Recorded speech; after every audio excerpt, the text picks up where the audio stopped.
आज हम class 9th की एक्सरसाइज 5.2 और 5.3 करेंगे। चैप्टर का नाम क्या है आपका? चैप्टर का नाम है circle. I am up and down and round. ठीक है, तो हम करेंगे अब चैप्टर 5 की एक्सरसाइज 5.2 और 5.3 आज मैं साथ में ही करा दूंगी। बहुत इजी मेथड से आपको क्वेश्चन बताऊंगी। आपको सर्कल का चैप्टर काफ़ी इजी लगने वाला है। ठीक है, आज जो क्वेश्चन नंबर 1 में क्या लिखा है? क्वेश्चन नंबर 1 में लिखा है कि prove that the line that the triangle form by a कोड at the centre of a circle is an क्या? Isosceles triangle. क्या? Isosceles triangle. यहाँ पे उसने बताया है कि हमें प्रूव करना है कि ये जो ट्राइंगल बना है ना सर्कल के अंदर, ये क्या होना चाहिए? Isosceles triangle. और आइसोसेल्स ट्राइंगल की दो साइड्स हमारी क्या होती है? इक्वल होती है। ठीक है, तो हमें क्या प्रूव करना था कि ये हमारा क्या बनाता है? Isosceles triangle. और आइसोसेल्स ट्राइंगल की टू साइड्स इक्वल होती है। ठीक है, देखो बेटा, ये एक ट्राइंगल है। इस ट्राइंगल में हमें प्रूव करना है कि ओ ए किसके इक्वल होना चाहिए? हमारे ओ बी के। और देखो इसमें दिया क्या है? इसमें दिया है the triangle form by a कोड and the centre of a circle. ठीक है, आपको प्रूव करना है कि O A B is an isosceles triangle. तो देखो बेटा, triangle O A B the segment O A and O B, ये दो कोई लाइन सेगमेंट है जो कि हमने सेंटर ऑफ द सर्कल से खींची है। ठीक है, कि ओ ए और ओ बी अभी हमने सपोज कर लिया कि ये दो लाइन सेगमेंट है जो हमने सेंटर सर्कल के अंदर जो सेंटर बना हुआ है ना उससे हमने ड्रॉ करी हुई है। ठीक है, और अगर जब सेंटर से कोई भी लाइन सेगमेंट ड्रॉ होती है तो उसका मतलब क्या होता है कि वो क्या बना देता है? रेडियस। और तो फिर क्या हो गया हमारा बाय थ्योरम कि ओ ए इक्वल टू किसके हो गया? ओ बी, क्योंकि सेंटर से बन रहा है ना, और सेंटर से जब भी बनता है तो radius of the circle are equal. ठीक है, आर इक्वल। और अगर O A equal to O B है, मतलब अगर इसके रेडियस इक्वल है तो आपका क्या बनाएगा ये? अगर O A equal to O B है तो आपकी टू साइड्स इक्वल हो गई, तो ये आपका क्या बन गया? Triangle O A B is an isosceles triangle. कौन सा ट्राइंगल? Isosceles triangle. ठीक है, फिर से रिपीट करती हूँ। इस क्वेश्चन में सिर्फ क्या लिखा था? इसमें लिखा था कि आपको प्रूव करना है आइसोसेल्स ट्राइंगल बनाए। तो हमने क्या है, हमें पता है कि जो सर्कल के अंदर सेंटर से जब भी कोई एक ट्राइंगल या दो ट्राइंगल्स बनते हैं तो उनकी जो साइड्स होती है ना वो उनको रेडियस बोलते हैं। और वो रेडियस अगर आपस में इक्वल हो तो आपका वो आइसोसेल्स ट्राइंगल बनाएगा, क्योंकि ये आपका क्या हो गया? रेडियस। तो ओ ए किसके इक्वल हो गया बच्चों? ओ बी के। तो ओ ए बी इज एन क्या हो गया? Isosceles triangle. ठीक है, आ जाओ क्वेश्चन नंबर 2 पे। क्वेश्चन नंबर 1 आई होप सबको समझ में आ रहा होगा। आओ क्वेश्चन नंबर 2 में क्या लिखा है, रीड करो फटाफट। क्वेश्चन नंबर 2 में क्या लिखा हुआ है? क्वेश्चन नंबर 2 में भी उसने बोला है कि एक ट्राइंगल है हमारा सर्कल के अंदर और हमें क्या प्रूव करना है? उस ट्राइंगल को, दो ट्राइंगल्स है सॉरी, और उन दो ट्राइंगल्स को क्या करना है? कॉन्ग्रुएंट प्रूव करना है। ये है हमारा क्या? Question number 2। ठीक है, क्वेश्चन नंबर 2 में क्या लिखा है? देखो बेटा, आपने क्वेश्चन एनसीईआरटी की बुक लेना, वहाँ से रीड कर लेना, क्योंकि क्वेश्चन काफ़ी बड़े लिखे हुए हैं। मैं सिर्फ सॉल्यूशन आपको समझाऊंगी।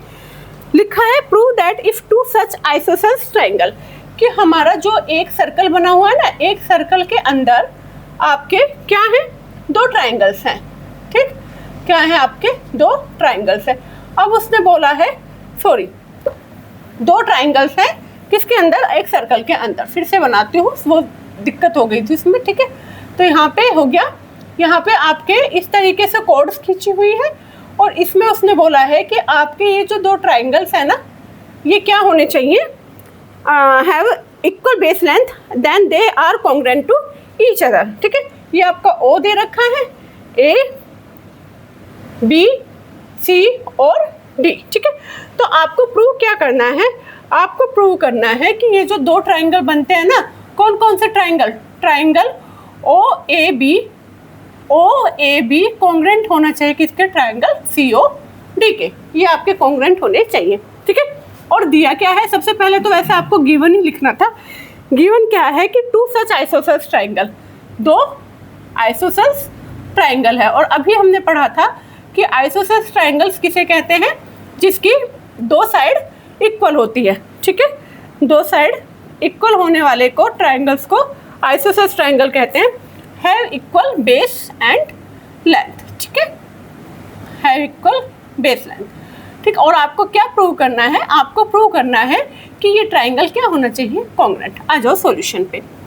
हमने क्या किया कि हमने दो ट्राइंगल्स लिए, कौन से, in triangle AOB and triangle COD लिए हमने दो ट्राइंगल। अब उसने कहा है कि इन दोनों ट्राइंगल्स को आपको बताना है कि ये क्या होने चाहिए, कॉन्ग्रुएंट होने चाहिए। बहुत सिंपल क्वेश्चन है। देखो इसमें O आपका सेंटर पे, अभी मैंने बताया था कि अगर सेंटर से कोई भी लाइन या कोई भी लाइन सेगमेंट जाता है तो वो क्या बन जाता है, आपका क्या बन जाती है, वो आपकी रेडियस बन जाती है, किसकी, सर्कल की, रेडियस ऑफ अ सर्कल। तो अभी आपका OA किसके इक्वल होगा, OA इक्वल होगा आपके किसके, OD के। और OB किसके इक्वल होगा बच्चों, OB इक्वल होगा किसके, OC के। ठीक है, OD इक्वल हो गया OA के, OB इक्वल हो गया OC के। तो क्या हो गया कि रेडियस जो हो गई सर्कल की वो क्या हो गई, of circle radius are equal, क्या हो गया, क्योंकि ये दोनों रेडियस थी आपकी। क्लियर है। उसके बाद क्योंकि आइसोसेलेस ट्राइंगल भी है और ये कोड्स भी है, तो AB equal to CD because chords are equal, chords are equal. Reason आपको बिल्कुल देना है। तो by side side side, by side side side triangle AOB congruent हो गए किसके, ट्राइंगल COD के। आई होप सबको समझ में आया होगा। फिर से रिपीट करती हूँ कि क्वेश्चन क्या था कि आपके पास एक सर्कल है, उस सर्कल में दो ट्राइंगल्स हैं जो आइसोसेलेस ट्राइंगल है, इट मीन्स उनकी दो साइड्स इक्वल है, साइड्स भी इक्वल है तो फिर रेडियस भी उसके इक्वल होंगे। आपको प्रूव करना था कि ये दोनों ट्राइंगल क्या होंगे, कॉन्ग्रुएंट होंगे। अभी हमने क्या करना है कि दो ट्राइंगल्स ले लिए AOB और COD। जब हमने AOB और COD लिए तो OA किसके इक्वल हो गया, OD के, OB किसके इक्वल हुआ, OC के। तो रेडियस आर इक्वल। और AB और CD आपकी क्या है, एक सर्कल के अंदर कोड्स, और कोड्स हमेशा इक्वल होती है। तो ये by side side side triangle AOB congruent हो गया ट्राइंगल COD के। ठीक है, आपको एक्सरसाइज समझ में आई होगी। इसी के साथ ये वाली एक्सरसाइज आपकी कंप्लीट होती है। एक्सरसाइज 5.2 कंप्लीट हो चुकी है। अब हम एक्सरसाइज 5.3 भी इसी के साथ में आपको करा देती हूँ। ठीक है, अगर आपको समझ में आया हो तो क्या करना है, आपको लाइक करो, कमेंट करो और चैनल को सब्सक्राइब करो। ठीक है, अब चलते हैं एक्सरसाइज 5.3 पे। ठीक है, 5.3 भी इतनी ही इजी है जितनी कि 5.2 थी। ठीक, चलो एक्सरसाइज 5.3 पे। एक्सरसाइज 5.3 में क्या लिखा है कि हमें क्या करना है कि जो एक थ्योरम दे रखी थी ना, उस थ्योरम के अकॉर्डिंग आपको क्वेश्चन सोल्व करना है। ठीक, चलो एक्सरसाइज 5.3 में फटाफट एक फर्स्ट वाला क्वेश्चन रीड करो। ये हो गया 5.3। ठीक, क्वेश्चन नंबर 1 क्या लिखा है कि can you justify why the converse of theorem 4 is valid, why does a draw from the centre of a circle perpendicular to a कोड of a circle also bisect the chords. ठीक है, देखो बेटा, एक सर्कल के अंदर कुछ भी अगर परपेंडिकुलर बनता है तो उसका मतलब क्या है, उसका मतलब है कि जो आपका एंगल है ना वो कितनी डिग्री का बनाएगा, 90 डिग्री का। और अगर 90 डिग्री का आपका एंगल बनेगा तो वो क्या हो गया, परपेंडिकुलर है किसमें, सर्कल के कोड्स पर। ठीक है, तो आओ क्वेश्चन नंबर 1 करते हैं। क्वेश्चन नंबर 1 में लिखा है, आपको क्वेश्चन कहाँ से पढ़ना है, बुक से रीड कर लेना। ठीक, ये इस तरीके से आपको ट्राइंगल दिया है। ठीक है, और इधर आपका दे दिया हमें OAB। ठीक है, आपको प्रूव क्या करना है, इस पॉइंट्स को M मान लो, यहाँ पे 90 डिग्री का एंगल आपको प्रूव करना है कि AM किसके इक्वल होना चाहिए, MB के। ठीक है, तो क्वेश्चन नंबर 1 में आपको क्या लिखा है, पहले आप लिखो कि आपको क्या क्या दिया है। कि हमें एक लाइन है, लाइन जो है, line draw from the centre of a circle, from the centre of a circle, draw from the centre of a circle perpendicular मतलब कि आपका एंगल कितने का होना चाहिए, 90 डिग्री का, to a course of the circle, to a course of a circle. ठीक है, इसका मतलब आपको क्या प्रूव करना है कि आपको प्रूव क्या करना है, प्रूव करना था आपको क्या, AM equal to MB। AM equal to किसके प्रूव करना है, MB के, क्योंकि कोड्स तो यही बनाएगा, कोड्स ये बनेगा। तो AM इक्वल टू MB, और M से जो पॉइंट O टू M है ना वो बाइसेक्ट कर रहे हैं किसको, AB पर। एक तो वो बाइसेक्ट भी कर रहे हैं और ऊपर से जो ओ एम है ना वो परपेंडिकुलर है किसके, ओ एम परपेंडिकुलर है ए बी के। देखो बेटा ये साइन परपेंडिकुलर का होता है, ठीक है, ये वाला साइन पैरेलल और दिस वन परपेंडिकुलर। ओके, तो हमें A M equal to M B prove करना है और ओ एम परपेंडिकुलर दे रखा है ए बी के। अब हम सोल्व करेंगे इसे। सोल्व करो कि in triangle A O M and triangle O M B, ठीक है, दो ट्राइंगल हो गए A O M and O M B. इसमें क्या है आपका ए ओ किसके इक्वल है, ओ बी के। और आपको इसका रीजन भी पता होगा कि अब क्यों इक्वल है, क्योंकि रेडियस आर इक्वल। सेंटर से जो भी लाइन जाती है वो रेडियस बनाती है एक सर्कल की, ठीक है। उसके बाद हमें और क्या निकाला है, और क्या होगा हमारा ओ एम के इक्वल, क्योंकि O M equal to O M. क्या रीज़न हो गया, क्योंकि कॉमन है, लाइन दोनों ट्राइंगल में कॉमन है। उसके बाद एंगल ओ एम ए किसके इक्वल होगा, एंगल ओ एम बी के। किसके इक्वल हो गया, एंगल ओ एम बी के। और ये कितने डिग्री का हो गया, 90 डिग्री का। तो क्या हुआ इसमें, साइड एंगल और साइड एंगल साइड से आपके दोनों ट्राइंगल क्या हो गए, कॉन्ग्रुएंट। क्या हुए, triangle A O M congruent हो गए किसके, ट्राइंगल ओ एम बी के।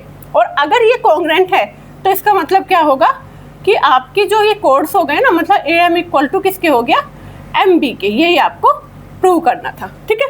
फिर से देखो क्वेश्चन में क्या लिखा था कि क्वेश्चन में हमें प्रूव करना है कि ए एम किसके इक्वल होना चाहिए, हमारे एम बी के। किसके इक्वल, एम बी के।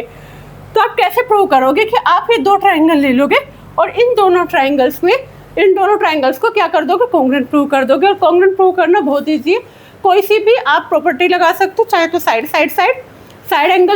एंगल। ये आपने 8th क्लास में भी कुछ बच्चों ने ट्राइंगल चैप्टर्स में पढ़ा होगा, ठीक है।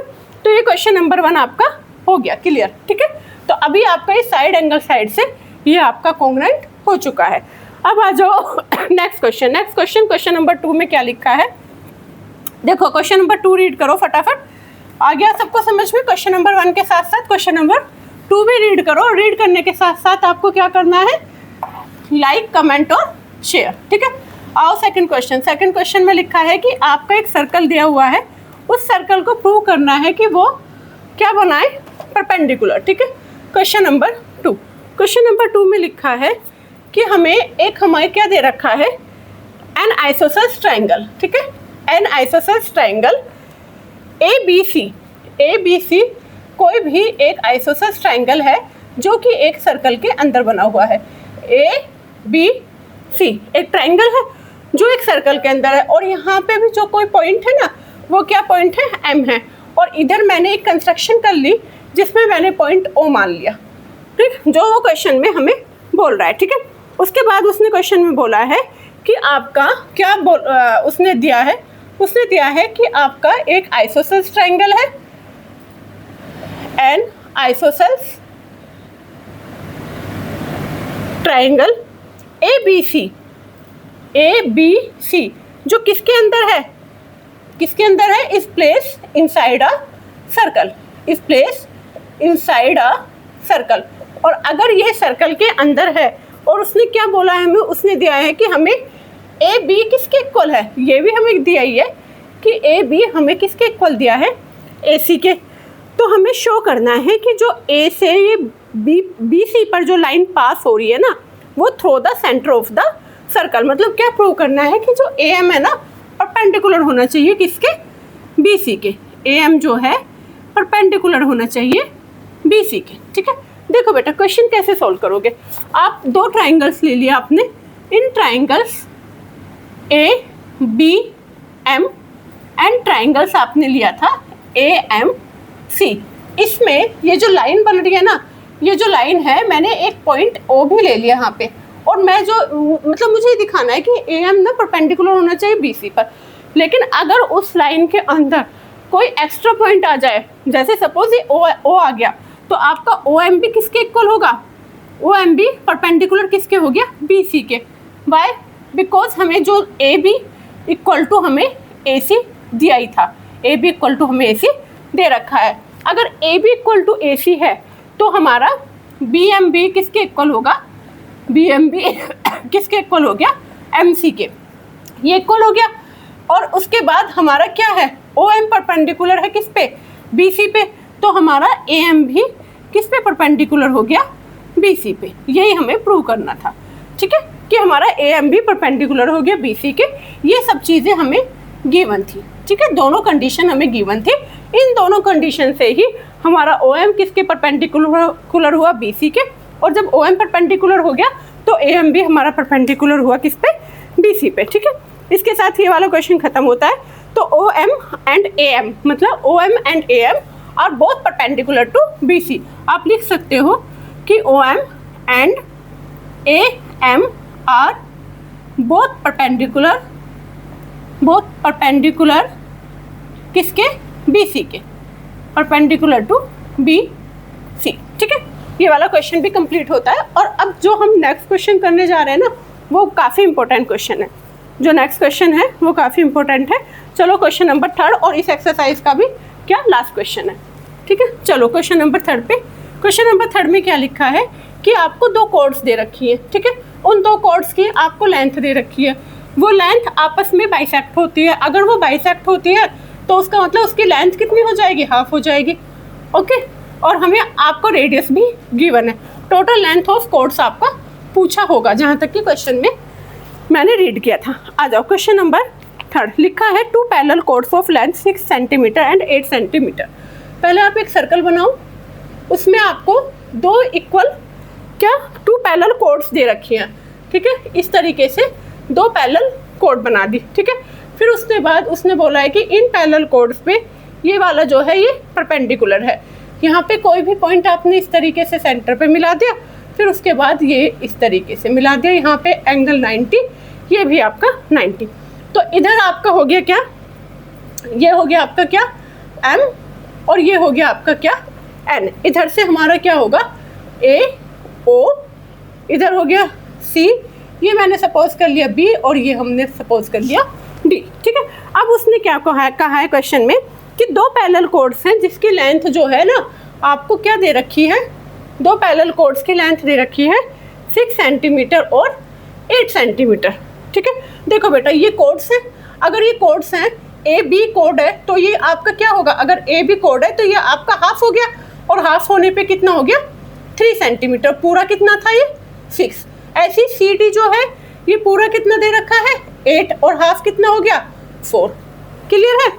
उसके बाद उसने क्या कहा है क्वेश्चन में कि if the radius of the circle, radius जो है रेडियस ऑफ अ सर्कल वो कितना दे रखा है आपको 5 centimetre. Radius of the circle 5 centimetre. तो determine the distance between the midpoint of 2 chords. आपको इन दोनों कॉर्ड्स के बीच की जो है डिस्टेंस निकालनी है, मतलब क्या निकालनी है, पूरी लेंथ निकालनी है कि कितनी होगी। देखो बेटा आपको रेडियस ये होती है, ये रेडियस दे दी 5 ठीक। अब पाइथागोरस थ्योरम सबने पढ़ी होगी, सॉल्यूशन में समझाती हूँ, ठीक है।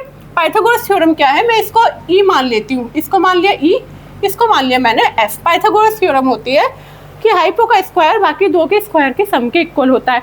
बट यहाँ पे क्या है कि यहाँ पे हमें निकालना है लेंथ, तो ओ ई का स्क्वायर आपका किसके इक्वल हो जाएगा, ओ ए का स्क्वायर माइनस ए ई का स्क्वायर, मतलब इसका स्क्वायर माइनस इसका स्क्वायर। निकालो 5 का स्क्वायर माइनस 3 का स्क्वायर, ठीक है। ये क्या हो गया ओ ई का स्क्वायर। तो ओ ई का स्क्वायर क्या हो गया 5 5 25 माइनस 9 इक्वल टू 16, ठीक है। जितने भी मैंने अभी तक क्वेश्चन कराया ना, सबसे इजी और सबसे सिंपल मेथड मैंने आपको बताया जिससे आपको समझने में दिक्कत ना हो। तो ओ ई इक्वल टू हो गया आपका ओ ई का स्क्वायर कितना हो गया 16, या ओ ई कितना हो गया आपका 4 सेंटीमीटर। यहाँ तक सबको क्लियर है। अब आपकी इतनी लेंथ ऑफ कॉर्ड्स निकल चुकी है। अब आ जाओ आगे, आगे आपको निकालना है ओ एफ। तो ओ एफ का स्क्वायर क्या होगा, वो होगा आपका ओ सी का स्क्वायर माइनस सी एफ का स्क्वायर, और ये कितना हो गया आपका 5 का स्क्वायर माइनस 4 का स्क्वायर, और ये कितना होगा 25 माइनस 16 कितना बचा 9। तो आपका ओ एफ कितना हो गया बच्चों, ओ एफ हो गया आपका 3 सेंटीमीटर।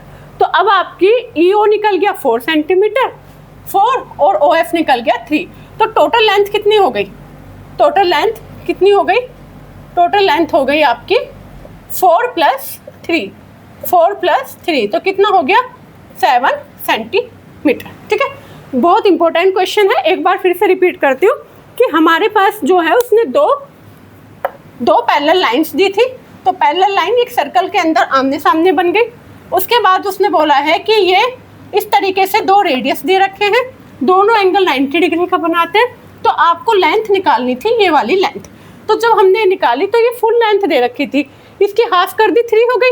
ये भी फुल लेंथ 8 दे रखी थी, इसकी हाफ कर दी 4 हो गई। आपको रेडियस 5 दिया था दोनों में। तो अब आप क्या करोगे? पाइथागोरस थ्योरम लगा के पहले तो ये साइड निकाल दी। ये साइड क्या होगी? इसका स्क्वायर माइनस इसका स्क्वायर। ठीक है, तो 5 का स्क्वायर 25 होता है, 3 का स्क्वायर 9 होता है। कुछ बच्चे स्क्वायर करने में गलती करते हैं, तो स्क्वायर को हम कैसे लिख सकते हैं? 5 × 5, ऐसे 2 बार मल्टीप्लाई। जितनी ऊपर पावर होती है ना उतनी मल्टीप्लाई। तो 5 5 = 25 - 9 कितना हो गया? 16। तो OE का स्क्वायर 16 हुआ। और अब OE कैसे आया? आप OE जब निकालोगे तो उधर जाके जो 16 है ना वो किस में चेंज हो जाता है? रूट में। किस में चेंज हो गया बच्चों? रूट में। और रूट में जब चेंज होता है तो हम क्या करते हैं? फैक्टर करते हैं। जब हमने फैक्टर करा तो क्या हुआ? जब हमने इसको पेयर बनाया तो हो गया 2 × 2 × 2 × 2। इसका पेयर बन गया और इसका पेयर बन गया। और जिसका पेयर बन जाता है जब हम उसको रूट से बाहर निकालते हैं तो वो क्या हो गया? 2 × 2 2 2 = 4। समझ गए? पहले हमने ऐसे प्राइम फैक्टर किया, प्राइम फैक्टर करने के बाद हमने पेयर बनाया। पेयर बनाने के बाद जो पेयर बन के बाहर आ जाता है उसको ही रूट बोल देते हैं। तो कितना हो गया? 4 सेंटीमीटर। इसी तरीके से हमने 5 का स्क्वायर माइनस 4 का स्क्वायर निकाला, ये कितना आया? 9। तो हमने OE निकाला √9। और √9 को आप क्या लिख सकते हो? 3 × 3। तो जिसका पेयर बन गया वो रूट से बाहर आ गया। उसके बाद टोटल लेंथ हो गई आपकी कितनी? 4 + 3 7। ठीक है, इसके साथ ये वाली भी एक्सरसाइज कंप्लीट होती है। आपकी दोनों एक्सरसाइज कंप्लीट हो चुकी है। आगे आने वाली वीडियो में नेक्स्ट 2 एक्सरसाइज भी एक साथ ही कराऊंगी क्योंकि क्वेश्चन बहुत कम दिए हुए हैं। ठीक है, इसके साथ ही एक्सरसाइज कंप्लीट होती है। आपको क्या करना है? साथ में चैनल को सब्सक्राइब करना है। Thank you.